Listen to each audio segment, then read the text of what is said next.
Hello दोस्तों, कैसे हैं आप सब। उम्मीद करते हैं तो हम लोग खैरियत से होंगे। मैं हूं आपका दोस्त इमरान खान और आप देख रहे हैं आपका अपना यूट्यूब चैनल अहमद इन्फो। तो दोस्तों, इस वीडियो में आज हम बात करेंगे सऊदी अरब के लेटेस्ट ट्रैवल गाइडलाइंस के बारे में, क्योंकि पिछले दिनों जो सऊदी अरब के कोरोना गाइडलाइंस में बदलाव हुए, उस बदलाव के होने के बाद में बहुत सारे दोस्तों के मन में तरह तरह के सवाल हैं। तो इस वीडियो में हम आज इन तमाम वीज़ा वालों के बारे में बात करेंगे कि विजिट वीज़ा वाले कैसे आएंगे, इकामा होल्डर यानी कि जो पुराने वीजे पर हैं वो किस तरह से आएंगे, या उम्रा वीजा पर आने वाले किस तरह से आएंगे। पूरा प्रोसेस हम देखेंगे। लेकिन इससे पहले वीडियो को डिटेल में शुरू किया जाए, आप लोग चैनल पर नए हैं तो चैनल को सब्सक्राइब करना ना भूलें और वीडियो को लाइक करें, दोस्तों के साथ शेयर जरूर करें। तो सबसे पहले प्रोसीजर देखते हैं विजिट वीजा का। देखें, विजिट वीजा के लिए प्रोसीजर ये है कि चाहे जिस भी तरह के विजिट वीजा पर आप यहाँ पर आ रहे हैं सऊदी अरब शॉर्ट टर्म के लिए, इकामा होल्डर को छोड़कर चाहे आप किसी भी वीजे पर आ रहे हैं, इंक्लूडिंग उम्रा वीजा यानी उम्रा वीजा वाले भी, सबके पास इंश्योरेंस जरूर होना चाहिए।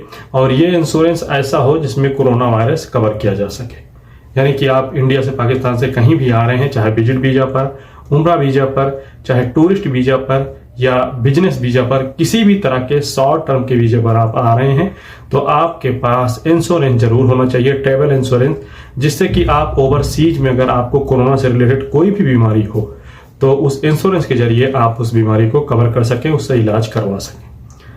इसके अलावा वैक्सीन का सर्टिफिकेट, 2 वैक्सीन और दूसरी वैक्सीन लेने के अगर 8 महीने गुजर गए हैं आपको, तो तीसरी वैक्सीन का सर्टिफिकेट भी आपके लिए जरूरी होगा। ये दोनों चीजें आपके पास होने के बाद में आपको आने से 72 घंटे के अंदर मुकीम की वेबसाइट पर अपना रजिस्ट्रेशन करवाना होगा।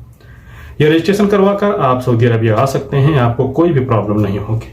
तो ये हो गया विजिट वीजा का। अब देख लेते हैं कि जो इकामा होल्डर हैं वो किस तरह से यहाँ सऊदी अरब आएंगे। देखिए, इकामा होल्डर के लिए सिर्फ एक चीज जरूरी है, आने से पहले मुकीम की वेबसाइट पर अपना रजिस्ट्रेशन। इसके अलावा कुछ भी जरूरी नहीं है, चाहे उन्होंने वैक्सीन ली हो या ना ली हो, 1 डोज ली हो, 2 डोज ली हो, दूसरी डोज लेने के 8 महीने गुजर गए हों, नहीं गुजरे हों, कोई भी प्रॉब्लम नहीं है। आप सऊदी अरब से गए हुए हैं, छुट्टी पर आपके पास वैलिड इकामा है, आप वापस आ रहे हैं पुराने वीजे पर, तो आप सिर्फ मुकीम की वेबसाइट पर अपना रजिस्ट्रेशन करवाकर सऊदी अरब आ सकते हैं। अब बात करते हैं उम्रा वीजा की।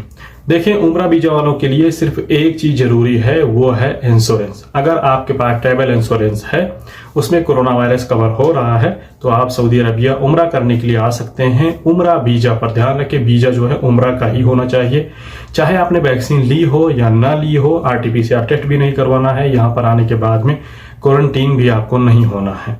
ठीक है, तो सिर्फ और सिर्फ आपके पास ट्रैवल इंश्योरेंस होना चाहिए। और ध्यान रखें, मुकीम पर आपको रजिस्ट्रेशन भी नहीं करवाना है, वो भी जरूरी नहीं है। यहाँ पर बताया गया है, आप यहाँ पर देख सकते हैं कि उम्रा पर आने वालों के लिए वैक्सीन रजिस्ट्रेशन करवाना भी जरूरी नहीं है। तो सऊदी अरब आने की ट्रेवलिंग गाइडलाइंस उम्मीद है आप तमाम लोग समझ गए होंगे। अब थोड़ा सा देख लें जाने का। देखें, जाने के लिए सिर्फ एक ही चीज जरूरी है, वो है वैक्सीन सर्टिफिकेट। अगर आपके पास वैक्सीन सर्टिफिकेट नहीं है तब RT-PCR टेस्ट जरूरी है। अब तमाम दोस्त इसके लिए लगातार पूछते रहते हैं कि भाई ये एयरलाइंस में जरूरी है या ये एयरलाइंस में जरूरी है, इत्तेहाद, सऊदी एयरलाइंस, तमाम तरह के एयरलाइंस के नाम लेते हैं।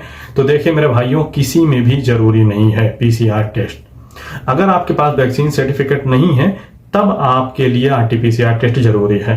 तो दोनों में से कोई एक चीज, अगर वैक्सीन सर्टिफिकेट नहीं है तब तो RT-PCR टेस्ट, और अगर आपके पास वैक्सीन सर्टिफिकेट है, आपने वैक्सीन ली है, तो उसको एयर सुविधा पर अपलोड करवाकर और एयर सुविधा का फॉर्म भी लेकर अपने साथ में, यानी कि एयर सुविधा का फॉर्म और वैक्सीन सर्टिफिकेट दोनों साथ में लेकर आप इंडिया जा सकते हैं। इसमें किसी भी तरह का कोई भी डाउट नहीं है। इसके बारे में आपसे कोई कुछ भी कहे उसको आपको इग्नोर करना है, सिर्फ यही बात माननी है। तो ट्रेवलिंग गाइडलाइंस आप लोगों ने देख लिया। अब बात करते हैं थोड़ी सी सऊदी अरब की खबरों के बारे में। सबसे पहले तो आप लोगों के लिए खबर यह है कि अगले 19 तारीख तक स्कूल बंद रहेंगे।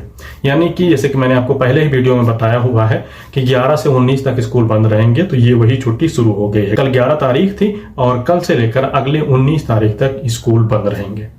इसके अलावा कुछ और खबरें हैं जो कि मिनिस्ट्री ऑफ हज एंड उम्रा की तरफ से है।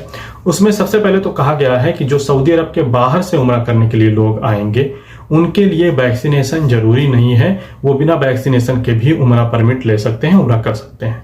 ध्यान रखें, इसमें बड़े बूढ़े बच्चे सभी शामिल रहेंगे और ये उन्हीं लोगों पर लागू होगा जो सऊदी अरब सिर्फ और सिर्फ उम्रा वीजा पर आएंगे। यानी ये जो बिना वैक्सीन के परमिट लेने वाला सिस्टम है, ये सिर्फ और सिर्फ उम्रा वीजा वालों के लिए ही है। इसके अलावा आप किसी और वीजे पर आए हुए हैं, किसी और वीजे पर, तो आप इस नियम से बाहर रहेंगे। अब ये हो गया इंटरनेशनल वालों के लिए। अब लोकल वालों के लिए देख लें जो यहाँ सऊदी अरब में पहले से मौजूद हैं, चाहे वो विजिट वीजा पर मौजूद हो या यहाँ सऊदी अरब के रेसिडेंट हो यानी कि इकामा होल्डर या सऊदी अरब के नागरिक। 5 साल से नीचे के सभी बच्चे अपने माँ बाप के साथ में मस्जिद हराम मस्जिद नबी जा सकते हैं। 5 साल से ऊपर के लोग चाहे वो उम्रा करने जाना चाहते हों या रियादुल जन्ना में जाना चाहते हों तो इनके लिए उम्रा परमिट भी जरूरी है, और उम्रा परमिट तभी मिलेगा जब इनका तवक्कुल इम्यून होगा।